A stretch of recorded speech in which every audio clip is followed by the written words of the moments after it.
Hello दोस्तों, आपका स्वागत है हमारे YouTube चैनल जीके स्पेयर में।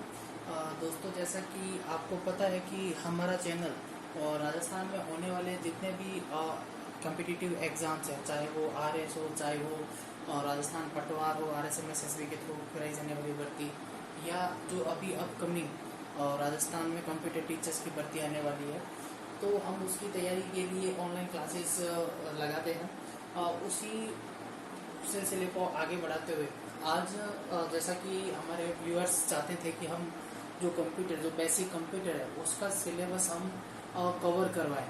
ठीक है, उस कवर कराएं। उसी के मद्देनज़र मैंने एक वीडियो बनाया था जिसमें सिलेबस था, लेकिन उसका वीडियो क्वालिटी थोड़ी अच्छी नहीं थी, तो हमने वो वीडियो हटा दिया। तो उसके लिए मैं हमारे सारे व्यूअर्स से माफ़ी मांगना चाहता हूँ। मैं उम्मीद करता हूँ अभी मैं जो आज जो वीडियो बनाऊँगा वो उसकी क्वालिटी भी अच्छी होगी और आई होप आपके लिए यूज़फुल भी होगा। बहुत से बच्चे होते हैं जो कंप्यूटर को मतलब थोड़ा हल्के में ले लेते हैं, या फिर वो क्या करते हैं एंड में बहुत ही ज़्यादा मतलब उस पर फोकस करते हैं। ठीक है, लेकिन कंप्यूटर ऐसा सब्जेक्ट नहीं है जिस पे हमें इतने ज़्यादा फोकस करने की ज़रूरत है, क्योंकि हम अगर राजस्थान में होने वाले कम्पिटिटिव एग्ज़ाम की बात करते हैं या ऑल ओवर किसी भी कोई भी कम्पिटिटिव एग्ज़ाम की हम बात करते हैं, तो कंप्यूटर के कुछ सेलेक्टिव क्वेश्चंस है, कुछ सेलेक्टिव पैटर्न्स है, वही आते हैं। आप कोई भी एग्ज़ाम उठा के आप पुराने 10 साल के पेपर उठा के देख लीजिए, वही जो सेलेक्टेड पैटर्न्स है वहीं से क्वेश्चन उठ के आते हैं, वही टॉपिक आते हैं।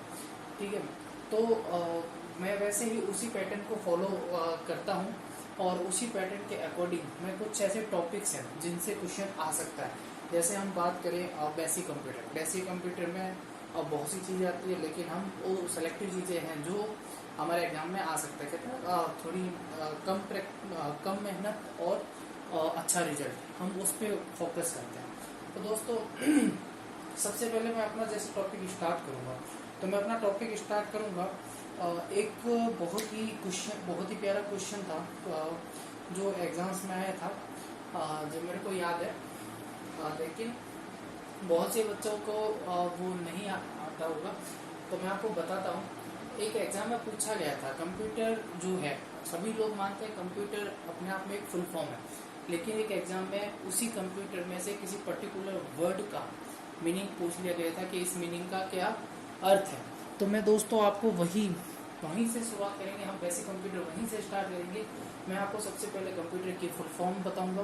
ठीक है, बात सबको पता है कंप्यूटर अपने आप में फुल फॉर्म है, लेकिन उसकी कुछ टेक्निकल मीनिंग्स है जो एग्जाम में कई बार पूछ लिए जाते हैं। उसके बाद मैं एक डायग्राम बनाऊंगा, वो डायग्राम मैं दावे के साथ कह सकता हूँ आप एग्जाम में कम से कम 5 से 6 या उससे ज़्यादा क्वेश्चन उस एक डायग्राम को देख के सॉल्व कर सकते हैं। तो स्टार्ट करते हैं। ओके, तो सबसे पहले मैं बात कर लेता हूँ कंप्यूटर।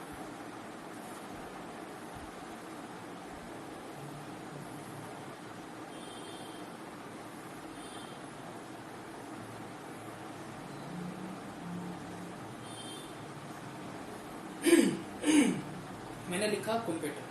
ठीक है, आप सोच रहे हो मैंने ऐसा क्यों लिखा। मैंने ऐसा इसलिए लिखा है ताकि मैं इसकी एक फुल फॉर्म आपको अच्छे से समझा सकूं।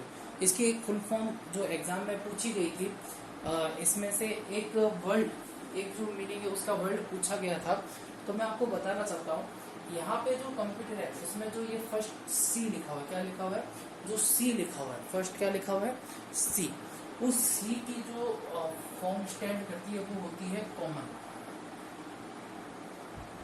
क्या होती है, कॉमन। उसके बाद मैं बात करता हूँ किसकी, ओ की। किसकी बात करूँ, ओ की। तो हम सबको पता है कि हमारा जो कंप्यूटर है वो क्या है, ऑपरेटिंग मशीन है। क्यों है, क्योंकि वो ऑपरेटिंग सिस्टम से चलता है, इसलिए हम उसको ऑपरेटिंग मशीन बोलते हैं। तो ये जो ओ स्टैंड करता है वो स्टैंड करता है किसके साथ, ऑपरेटिंग। और ये एग्जाम में आया हुआ है, ये पुराने एग्जाम्स में आया हुआ है कि in computer O stand for. तो ये नॉर्मल बात है कि अगर हम कंप्यूटर की बात करते हैं तो हमारी कंप्यूटर एक ऑपरेटिंग मशीन है, और वो हमारा किसको रेफर करेगा, ऑपरेटिंग को। उसके बाद हम बात करते हैं किसकी, एम की। तो हमारा कंप्यूटर क्या है, एक मशीन। क्या है, एक मशीन। तो आप देखोगे कॉमन ऑपरेटिंग मशीन, यहाँ पे जो पी है वो स्टैंड करता है पर्टिकुलर, ठीक है। उसके बाद हमारा यू है वो स्टैंड करता है यूज्ड फॉर, जो हमारा टी है वो स्टैंड करता है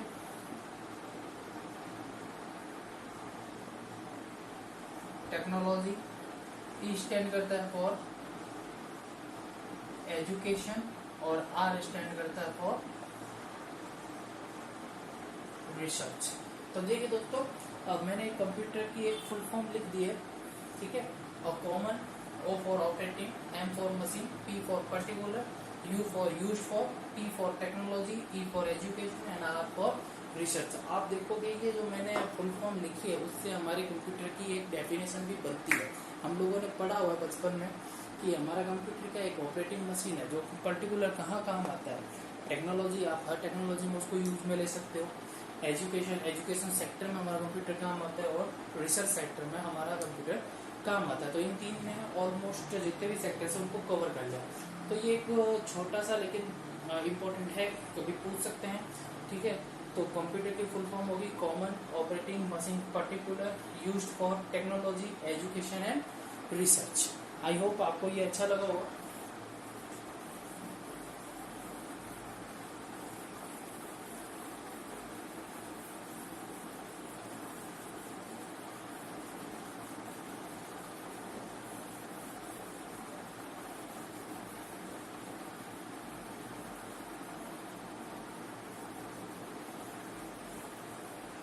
ठीक है दोस्तों, अब हम आगे चलते हैं।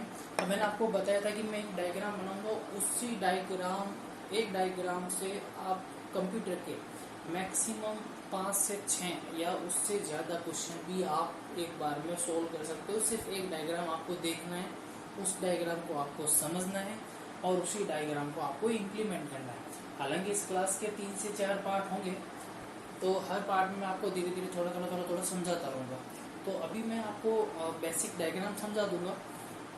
उस डायग्राम के अंदर जो टॉपिक्स बनेंगे उन टॉपिक्स को हम नेक्स्ट क्लास में क्या करेंगे, कवर करेंगे। तो दोस्तों देखो, सबसे पहले हम बात करते हैं कि हमारा जो कंप्यूटर वो कितने पार्ट्स में डिवाइड होता है। नॉर्मली लोग कहते हैं कंप्यूटर 2 पार्ट्स में डिवाइड होता है, हार्डवेयर है, सॉफ्टवेयर, ठीक है।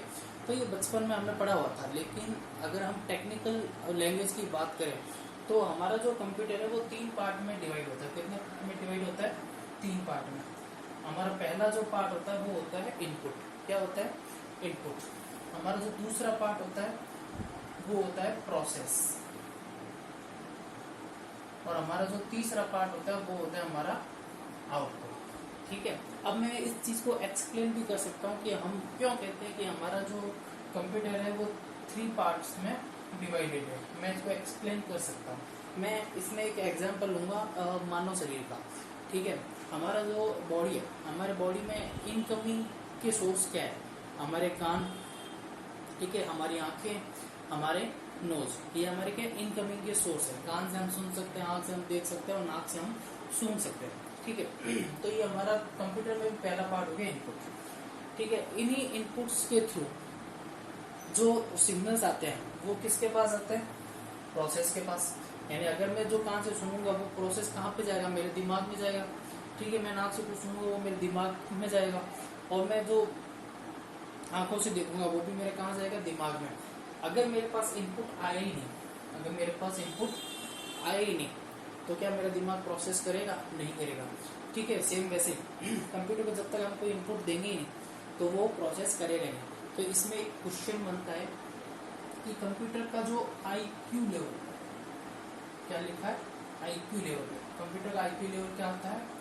0। एक क्वेश्चन यहाँ पे बनता है कि कंप्यूटर का IQ लेवल 0 होता है। क्यों बोलते हैं? क्योंकि कंप्यूटर अपने दिमाग से काम नहीं करता।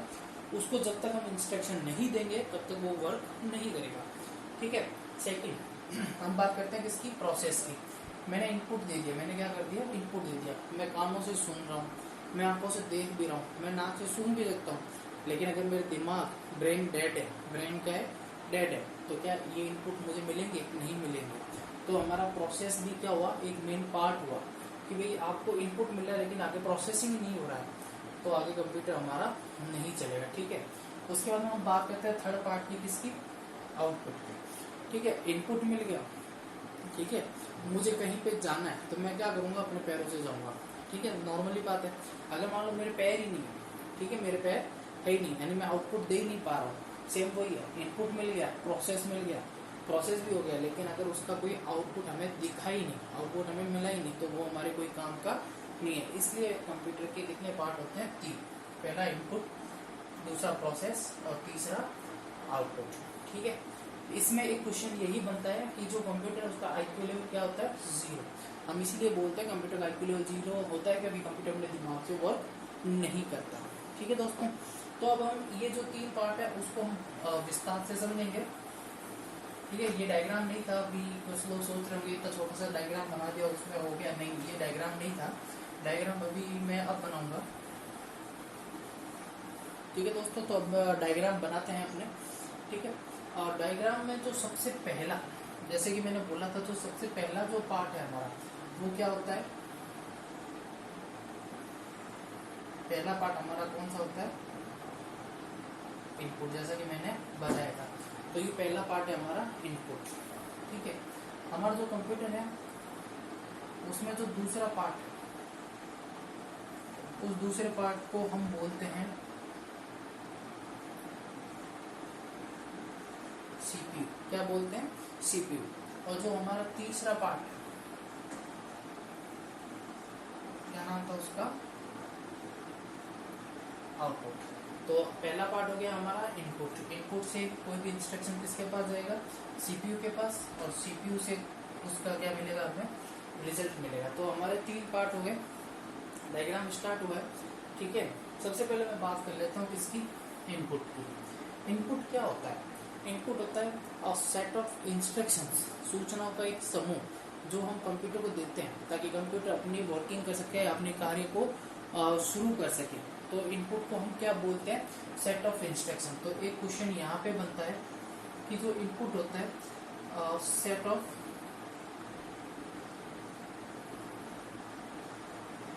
इंस्ट्रक्शन, क्या होता है, सेट ऑफ इंस्ट्रक्शन। बहुत से बच्चे यहाँ पे गलती करते हैं, बहुत से बच्चे यहाँ पे गलती क्या करते हैं, क्वेश्चन पूछते हैं what is the set of instruction, option में होता है इनपुट, इनपुट डिवाइस, ठीक है, इनपुट दिया हुआ है, कीबोर्ड दिया हुआ है, माउस दिया हुआ है, लोग क्या करते हैं कीबोर्ड पे क्लिक कर रहे, क्यों, इनपुट डिवाइस।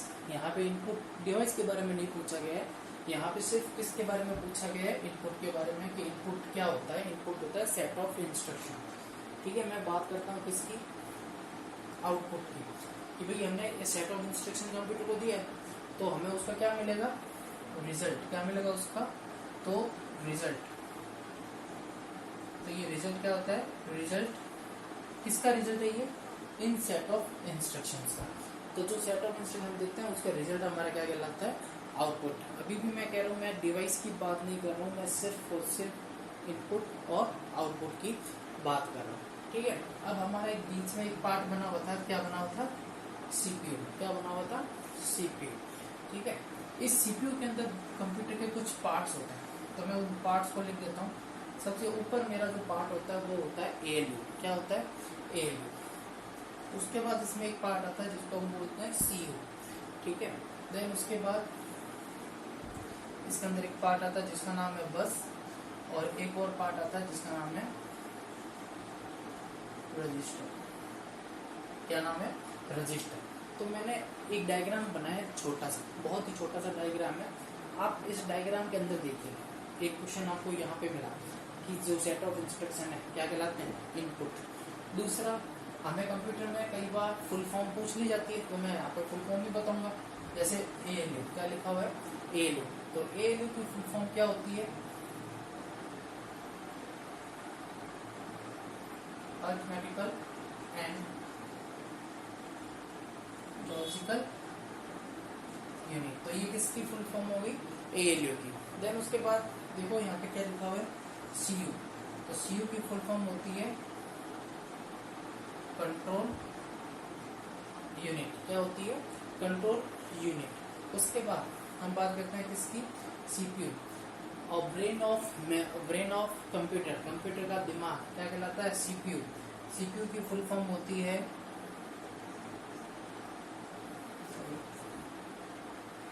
सीपीयू की फुल फॉर्म क्या होती है? Central processing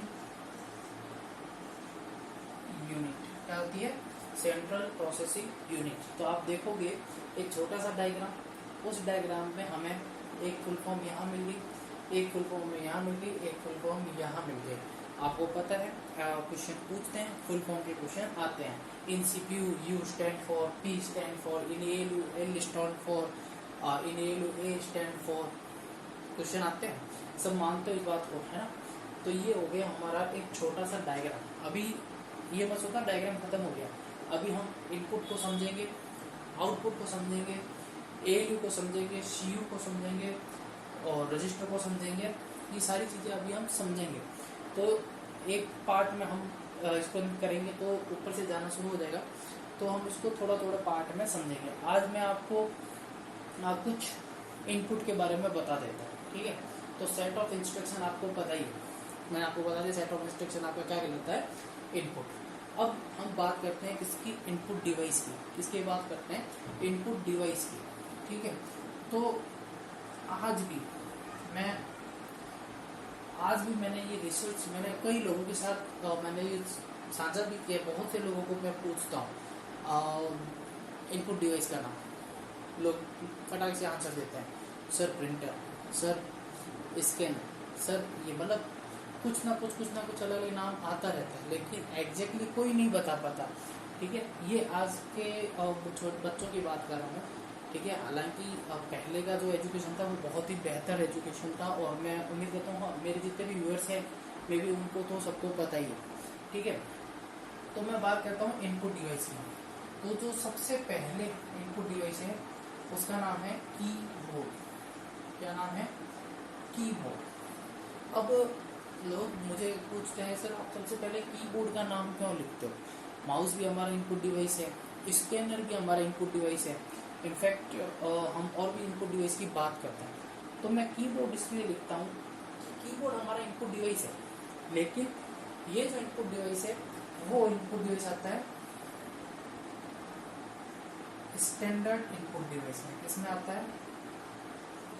standard input device. ये क्वेश्चन पूछा गया है बैंकिंग के एग्जाम में। Which one is the standard input device?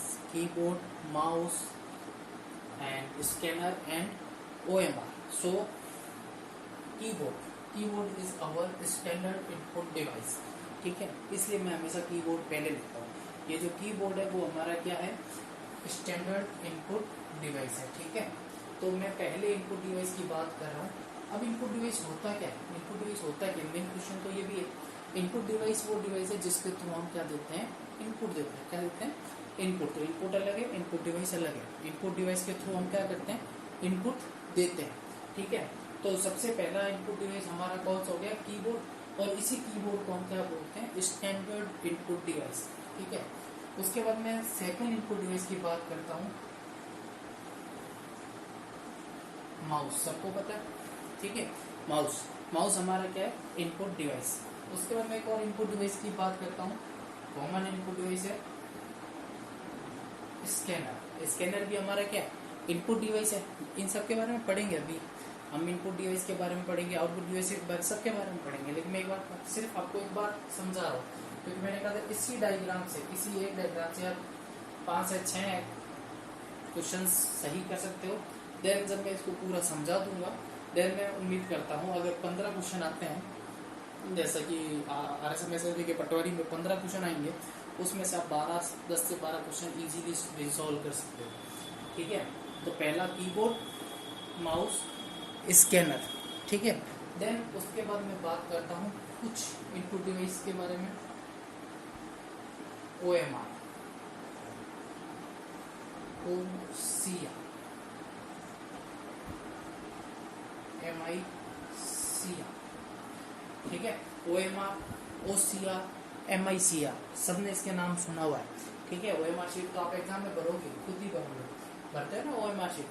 तो OMR, OCR, MICR, ठीक है? उसके बाद मैं अगर इनपुट डिवाइस की बात करूं, कैमरा, कैमरा भी हमारा क्या है, इनपुट डिवाइस।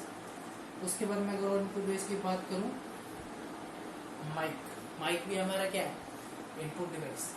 उसके बाद मैं अगर और इनपुट डिवाइस की बात करूं,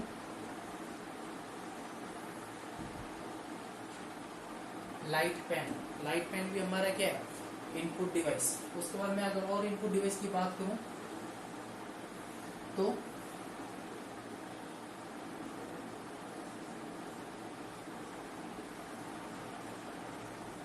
barcode reader, barcode reader. Board पूरा हो गया तो मैं सोच रहा हूँ एक बार मिटा के मैं आपको अच्छे से लिख दूँ, है ना।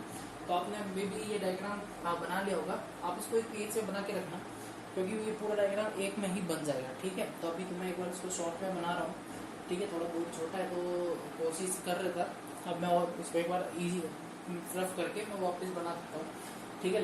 जब ये टॉपिक खत्म हो जाएगा तो मैं लास्ट में इस एक पूरे डायग्राम की एक फोटो मैं डाल दूंगा, तो आप उसको देख सकते हो आराम से।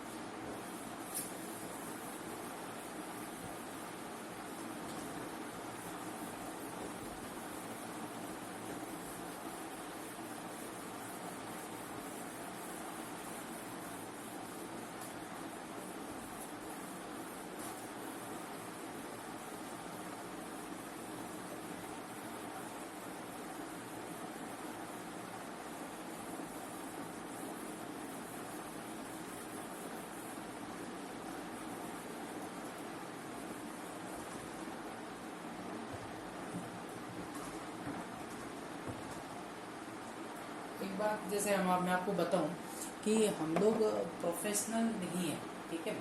We are a working professional, लेकिन टीचिंग हमारा एक हॉबी, हॉबी कह सकते हैं हम, टीचिंग हमारी एक हॉबी है। तो मेरी जितनी भी टीम है उन सब, वो सब वर्किंग प्रोफेशनल है, लेकिन टीचिंग उनकी हॉबी है। तो आप देख पाओगे कि हमारे पास उतने संसाधन नहीं है जितना एक लाइव क्लास के लिए होना चाहिए, लेकिन फिर भी हम जुगाड़ जुगाड़ करके हम लाइव क्लासेस चला रहे हैं, ठीक है। तो हम क्या किसकी बात कर रहे थे, इनपुट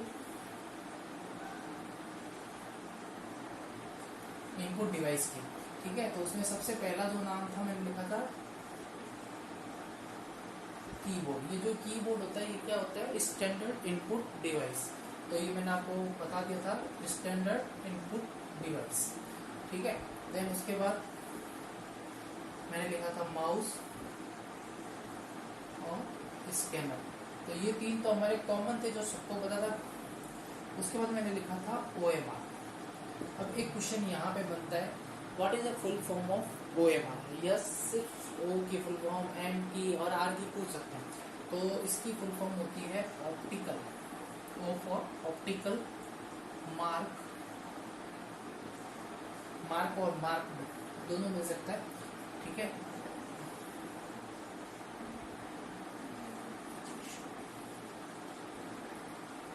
ऑप्टिकल मार्क रिकॉग्नाइजेशन, या हम बोल सकते हैं ऑप्टिकल मार्क रीडर। कुछ किताबों में आपको रिकॉग्नाइजेशन मिलेगा, कुछ किताबों में आपको रीडर मिलेगा। होता रिकॉग्नाइजेशन है, लेकिन कई जगह इसको रीडर भी बोलते हैं। तो एग्जाम में आपको कंफ्यूज होने की जरूरत नहीं है, मैंने दोनों ही लिख दिया, optical mark recognization, optical mark reader. Then उसके बाद मैंने लिखा था OCR, ऑप्टिकल कैरेक्टर रिकॉग्नाइजेशन और रीडर,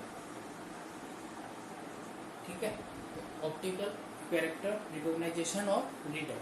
देन उसके बाद मैंने लिखा था MICR।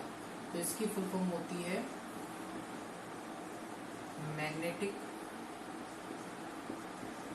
इंक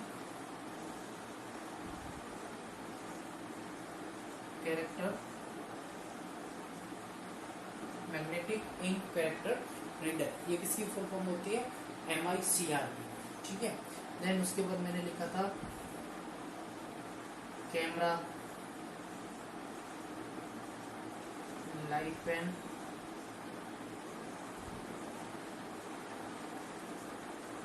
बारकोड रीडर, और एक और मैं लिख देता हूँ जॉयस्टिक। तो मैंने टोटल 10 इनपुट डिवाइस का नाम लिखा है। तो यहाँ पे आपको क्वेश्चन मिल भी सकता है कि यानी 4 इनपुट डिवाइसेस, तो आप इनमें से 10 इनपुट डिवाइसेस के नाम लिख सकते हैं। ठीक है, तो ये आज मेरा इस टॉपिक का पहला पार्ट था। आगे मैं इसका दूसरा पार्ट बनाऊंगा। ठीक है, वो आपको मिल जाएगा। तो आप धीरे धीरे इसको रीड करते रहिए। ठीक है, तो ये मेरा पहला पार्ट था। मैं नेक्स्ट क्लास में ये जितनी भी मैंने डिवाइस लिखी है मैं इनके बारे में एक्सप्लेन कर दूँगा। ठीक है, तो आई होप आपको ये क्लास पसंद आई होगी। ओके, तो जाने से पहले मैं रिक्वेस्ट करना चाहता हूँ, आप हमारे चैनल को सब्सक्राइब कर लीजिए और बेल आइकन को भी दबा दीजिए, ताकि हमारे आने वाले वीडियोज़ आप आसानी से देख सकें। और मैं और मेरी पूरी टीम कामना करते हैं कि आप घर पे रहिए और सुरक्षित रहिए। Thank you.